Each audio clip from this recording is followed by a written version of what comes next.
Okay, now, services are still held at the church, right? First and third Sundays at 2 o'clock. Okay, and you want to talk about that? If you'd like me to, I'd be happy to. Okay. Where you want me? I want you with the church behind you. Okay. Hi, I'm Reverend Karen Jones. I used to serve as pastor of this church. K-A-R-E-N-J-O-N-E-S? Correct. Okay. Tell me a little bit about, I know the history, what, 100 and how many? 181 years that we celebrated today. Right when this church began, it was illegal to have a Protestant church, and so they were quite rebellious people to be willing to gather, even though they knew that was against the law. Methodists still meet here every first and third Sunday at 2 o'clock for worship. Everybody's welcome anytime.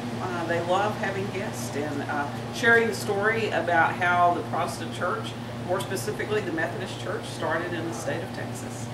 And now, is it the first? It is the first and oldest that still is having services. There's never been a time when there's not been services here. Is the history usually mentioned in? That's okay. I'm gonna put this on. Okay. Okay.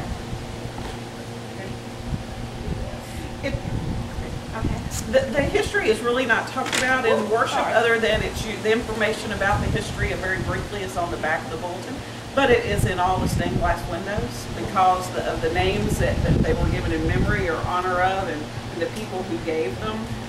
So it surrounds you, even though it may not be specifically mentioned in worship. And so, as you deliver a sermon from that kind of setting, what does that do for you as a pastor? Must be inspiration. It is inspiration to know, and I don't know if anyone else has told you this or not, but the Littleton Fowler, who was the first missionary into this part of the state of Texas, actually asked to be buried underneath the pulpit. And so each successive chapel that's been built, they have honored that request, and he's buried underneath the pulpit. And so when you stand in that pulpit to preach, you're really standing on a great history and a great legacy, and it makes you work harder. And it wants you, as the speaker and the preacher today said, wants you to continue to pay it forward, because that was certainly done for you.